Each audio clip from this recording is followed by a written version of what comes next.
और आज की इस क्लास में हम लोग डिस्कस करेंगे प्रिंसिपल्स ऑफ मैनेजमेंट के रिमेनिंग टॉपिक्स के बारे में। कुछ छोटे छोटे 2 से 3 टॉपिक्स बचे हैं जो कि आज कंप्लीट करते हैं और ये चैप्टर हो जाएगा हमारा कंप्लीटली ओवर। इसके बाद आप सभी क्वेश्चंस और केस स्टडीज इसकी ट्राई कर सकते हो, बट बिफोर दैट आज की class is gonna be very important क्योंकि इसके अंदर हम काफी ज्यादा फीचर्स और सिग्निफिकेंस वगैरह इसके डिस्कस करेंगे। तो without wasting any time let's begin. तो गाइस स्टार्ट करते हैं कुछ बेसिक छोटे छोटे 3 टॉपिक्स के साथ। सबसे पहला टॉपिक है what is the difference between principle of management and principles of pure science.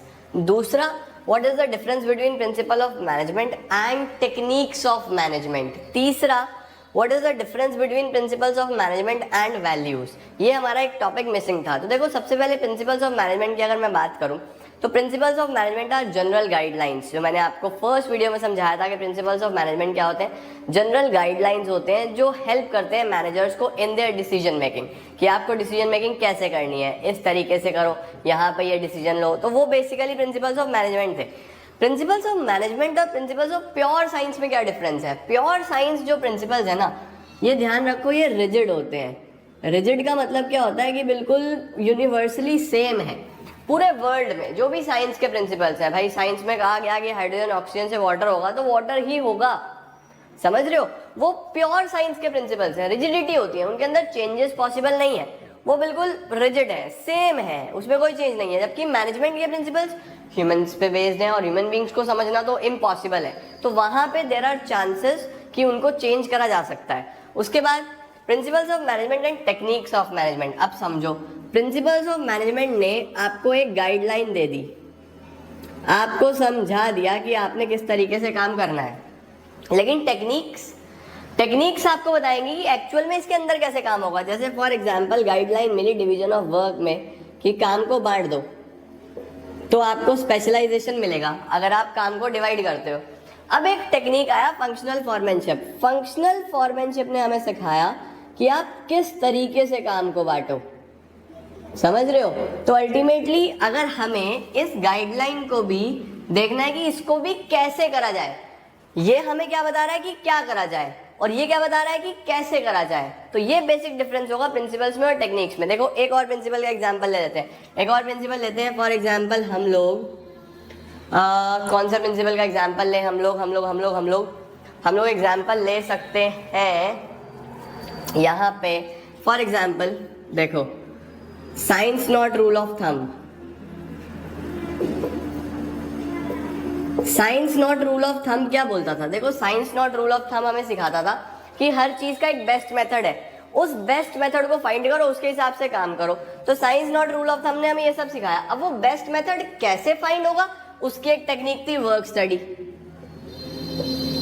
जिसमें हम मेथड स्टडी की हेल्प से ये फाइंड कर लेते थे कि कौन सा बेस्ट मेथड है जो अप्लाई करा जा सकता है, समझ रहे हो। तो क्या करना है वो प्रिंसिपल ने बताया, कैसे करना है वो टेक्निक ने बताया, ठीक हुआ। उसके बाद principles of management and values. Principles of management फिर से जनरल गाइडलाइंस के ऊपर बेस्ड है, बिहेवियर के ऊपर बेस्ड है। अगर हम वैल्यूज की बात करें, मैं वैल्यू की बात करूं, तो वैल्यू के साथ ना मोरल्स जुड़ जाते हैं। मोरल्स का मतलब क्या होता है कि सोसाइटी में किस तरीके से काम होना चाहिए, कैसे होना चाहिए, वो सारी चीजें वैल्यूज के अंदर आ जाती हैं। तो ये सारी चीजें इनका और इनका कई बार ऑल्दो प्रिंसिपल्स भी मॉरल्स को साथ लेके चलते हैं, बट कई बार ऐसा हो जाता है कि यहाँ पे हम बिजनेस की बात कर रहे हैं। बिजनेस एथिकल होना जरूरी है, बट सोसाइटी को भी सर्व करे ये जरूरी नहीं है। तो कहीं ना कहीं आप ध्यान रखना कि वैल्यूज तो मॉरल होती हैं, जो कि एक नॉर्मल जेन्युइन सेंस में एक आम आदमी के बिहेवियर को दर्शाती हैं कि आपको कैसे काम को करना है। बात समझे। तो ये बेसिक डिफरेंस होगा प्रिंसिपल्स ऑफ मैनेजमेंट में और वैल्यूज में। अब आगे बढ़ते हैं कि प्रिंसिपल्स ऑफ मैनेजमेंट के क्या फीचर्स हैं और क्या इंपॉर्टेंस है। तो गाइज अब आता है हमारे पास the characteristics of principles of management. Characteristics features का मतलब क्या होता है। देखो सबसे पहला होता है universal applicability. Universal applicability means कि ये जो प्रिंसिपल्स हैं, प्रिंसिपल्स ऑफ मैनेजमेंट, ये यूनिवर्सली एप्लीकेबल है। यूनिवर्सली एप्लीकेबल का मतलब ये नहीं बोल रहा कि सेम है। यूनिवर्सली एप्लीकेबल का मतलब है कि चाहे छोटा ऑर्गेनाइजेशन हो, चाहे बड़ा ऑर्गेनाइजेशन हो, चाहे प्रॉफिट मेकिंग हो, चाहे नॉन प्रॉफिट मेकिंग हो, आपका घर हो, तो जो भी प्रिंसिपल ऑफ मैनेजमेंट आपको लगता है कि अप्लाई हो सकता है, आप उसको कर सकते हो, आप उसका बेनिफिट ले सकते हो। तो these principles are universally applicable. Number 2, these are general guidelines. दूसरी बात क्या होता है कि ये जो प्रिंसिपल्स हैं ये जनरल गाइडलाइंस हैं, ये किसी भी चीज़ का कोई एग्जैक्ट सॉल्यूशन नहीं है। कुछ लोगों ने इसको असिस्ट कर लिया कि these are the solution, perfect solution for problems. ऐसा नहीं है, ये परफेक्ट सॉल्यूशन नहीं है, these are just the guidelines कि अगर आप इन चीज को फॉलो करते हो तो आपको डेफिनेटली एक अच्छे रिजल्ट मिल जाएंगे, बस ये इनका मतलब होता है। अगला, form by practice and experimentation. ये कैसे बनाए गए हैं? थ्रू प्रैक्टिस एंड एक्सपेरिमेंटेशन, एक प्रॉपर प्रैक्टिस के साथ और एक्सपेरिमेंट्स, काफी ज्यादा एक्सपेरिमेंट्स करे गए। ऑल्दो ह्यूमन बींग्स के ऊपर एक्सपेरिमेंट करना बहुत मुश्किल है, सब अलग अलग है। सिमिलरली प्रैक्टिस, काफी ज्यादा टाइम लगा इनको डेवलप करने में, बट हाँ बनाए गए हैं प्रैक्टिस और एक्सपेरिमेंटेशन से ही। फ्लेक्सिबल, फ्लेक्सिबल का मतलब है कि आपको इनको टाइम के साथ साथ चेंज कर सकते हो आप लोग। जैसे डिवीजन ऑफ वर्क है, अब डिवीजन ऑफ वर्क तो हर ऑर्गेनाइजेशन में अलग अलग होगा ना। डिवीजन ऑफ वर्क बोलता है काम बांट दो। अब जितना बड़ा ऑर्गेनाइजेशन उतना ज्यादा डिवीजन होगा, जितना छोटा उतना ही कम होगा। एक इंडिविजुअल को तो डिवीजन करने की भी जरूरत नहीं है, तो ये फ्लेक्सिबल है। Next, contingent. कॉन्टिजेंट का मतलब होता है dependent on situations. Dependent on situations, जैसे ये कहा गया कि हमें हमारे एम्प्लॉयज को फेयर और जस्ट सैलरीज देनी है। रेम्यूनरेशन पढ़ा है ना, रेम्यूनरेशन ऑफ एम्प्लॉयज, यानी कि फेयर और जस्ट सैलरीज देनी है। But what is fair? क्या फेयर है, क्या जेन्युइन है, ये तो डिपेंड करेगा सिचुएशन तो सिचुएशन। तो ऐसा नहीं है कि कुछ भी आप दे दो, तो कहीं ना कहीं पे ये सभी डिपेंडेंट होते हैं ऑन वेरियस सिचुएशंस। कॉन्टिजेंट का मतलब क्या होता है? डिपेंडेंट, सही हो गया। उसके बाद मेनली बिहेवियरल। बिहेवियरल का मतलब ये ह्यूमन बींग्स के बिहेवियर पे बेस्ड होते हैं जनरली सारे के सारे। क्यों? क्योंकि principles of management is all about general guidelines to take decision makings. आपको कैसे डिसीजंस लेने, आपको किस तरीके से ऑर्गेनाइजेशन में काम करना है, तो लोगों के बिहेवियर पे, ह्यूमन बींग्स के बिहेवियर पे बेस्ड होते हैं। और एक क्या दिखाते हैं? The cause and effect relationship. Cause and effect, cause and effect का मतलब होता है कि आप ये काम करोगे तो ये होगा। जैसे डिवीजन ऑफ वर्क में क्या बोलता है? काम डिवाइड करो, स्पेशलाइजेशन मिलेगा। तो कॉज क्या है? काम डिवाइड करना। इफेक्ट क्या है? उससे स्पेशलाइजेशन आएगा। बात समझे? तो सारे के सारे प्रिंसिपल्स बेसिकली किस पे बेस्ड होते हैं? The cause and effect relationships. काम प्रॉपरली करो, यूनिटी ऑफ कमांड करोगे तो एक बॉस से ऑर्डर मिलेंगे तो एम्प्लॉइज कंफ्यूज नहीं होंगे।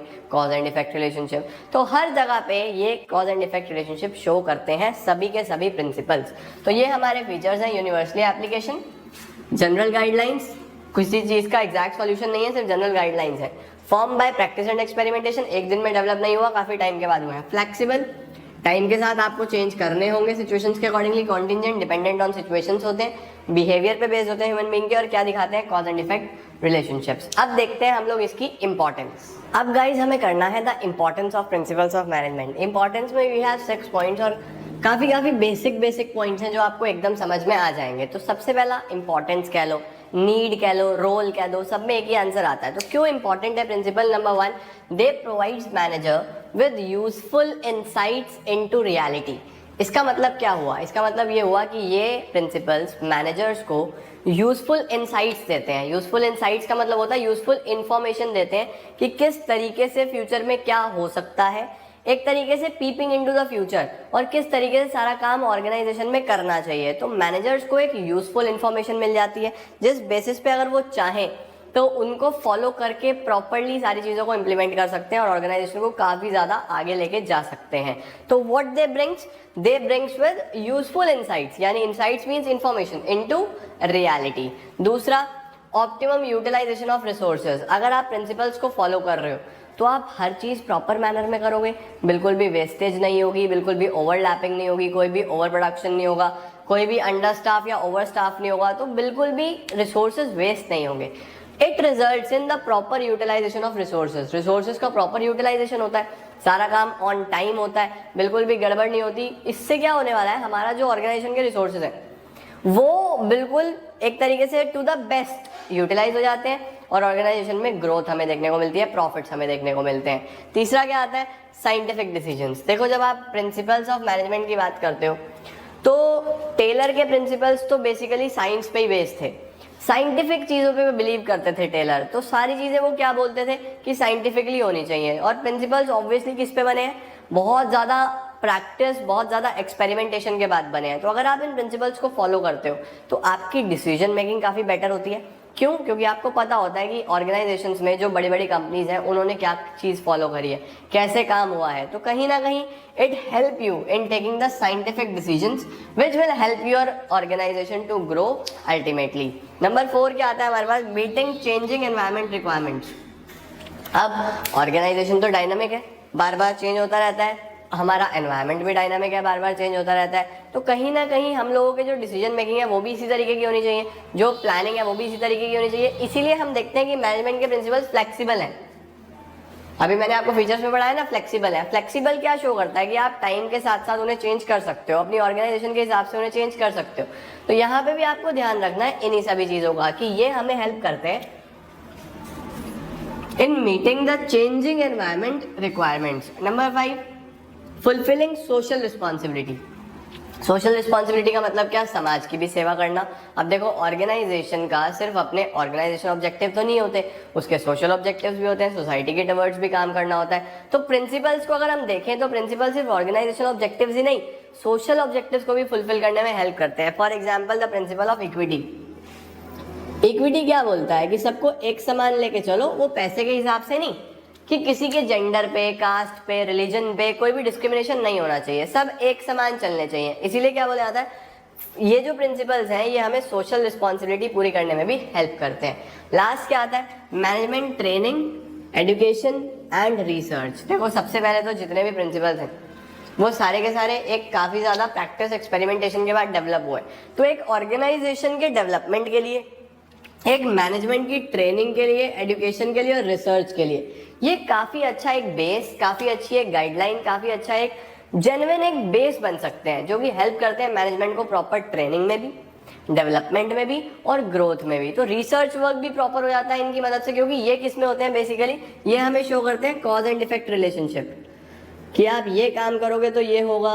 उस तरीके से हम फ्यूचर के बारे में अभी से देख सकते हैं कि एक काम करूंगा तो उसका क्या इम्पैक्ट आएगा। तो इट विल हेल्प अस, वो हमें हेल्प करेगा क्या करने में, हमें आगे बढ़ने में, ट्रेनिंग को लेके प्रॉपर्ली अपने स्टाफ को ट्रेनिंग देने में कि किस तरीके की ट्रेनिंग देनी है, कैसे देनी है, उनके एजुकेशन में और रिसर्च वर्क में। ये बेसिकली इंपॉर्टेंस के पॉइंट्स थे जो हमें इस चैप्टर में पढ़ने थे। ज्यादा कुछ नहीं बचा, एक लास्ट छोटा सा टॉपिक और बचता है, difference between Taylor and Fayol, वो और करते हैं और चैप्टर इज ओवर।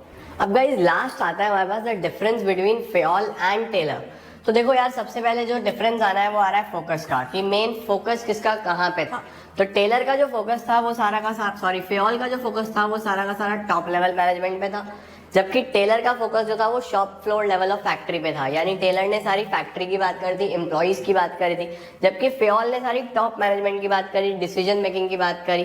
तो ये दोनों में डिफरेंस था। उसके बाद यूनिटी ऑफ कमांड, फ्योल बोलते थे यस वन बॉस होना चाहिए, टेलर ने कहा इतना इंपॉर्टेंट नहीं है। टेलर तो 8 बॉस पे भी बिलीव कर देते थे, आपने फंक्शनल फॉर्मेनशिप पढ़ा है ना, तो टेलर तो 8 बॉस पे भी बिलीव करते थे, लेकिन फ्योल किस में बिलीव करते थे? Only single boss, one boss. उसके बाद फोकस देखो, फोकस फ्योल का किस चीज पे था? Overall administration. फ्योल बिलीव करते थे कि ओवरऑल एडमिनिस्ट्रेशन अच्छा होना चाहिए, जबकि टेलर क्या बिलीव करते थे कि वर्कर्स की प्रोडक्टिविटी अच्छी होनी चाहिए। इनका मकसद ओवरऑल एडमिनिस्ट्रेशन अच्छा करना था, जबकि इनका मकसद प्रोडक्टिविटी, वर्कर कितने अच्छे से काम कर रहे हैं ये देखना था। इसके बाद एक्सप्रेशन, इनको क्या बोला जाता था? The father of general management, कि जनरल मैनेजमेंट एक और ओवरऑल मैनेजमेंट के फादर बोला गया। अगर फादर ऑफ मैनेजमेंट आए तो वो भी हम फ्योल को ही बोलते हैं, लेकिन अगर मैं बात करूं टेलर की तो the father of scientific management. Scientific management का क्या मतलब हो जाता है? साइंटिफिक मैनेजमेंट का मतलब होता है कि वो बेसिकली साइंस पे बिलीव करते थे, इसीलिए उनको फादर ऑफ साइंटिफिक मैनेजमेंट बोला जाता था। फ्योल की एप्लीकेबिलिटी यूनिवर्सल थी, इनकी जितनी भी प्रिंसिपल्स हैं वो यूनिवर्सली एप्लीकेबल मानी जाती है, जबकि टेलर के प्रिंसिपल्स और टेक्निक स्पेशलाइज सिचुएशंस में, यानी उन्हें आपको सिचुएशंस के हिसाब से वेरी करना पड़ेगा।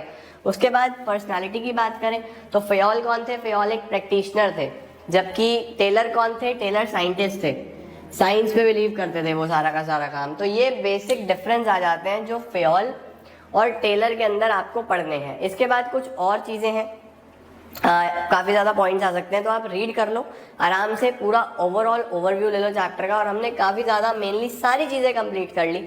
इसके बाद जब हम आगे बढ़ेंगे तो हम लोग आगे लेके चलेंगे कुछ और नई चीजों को। This is it for today, thank you so much.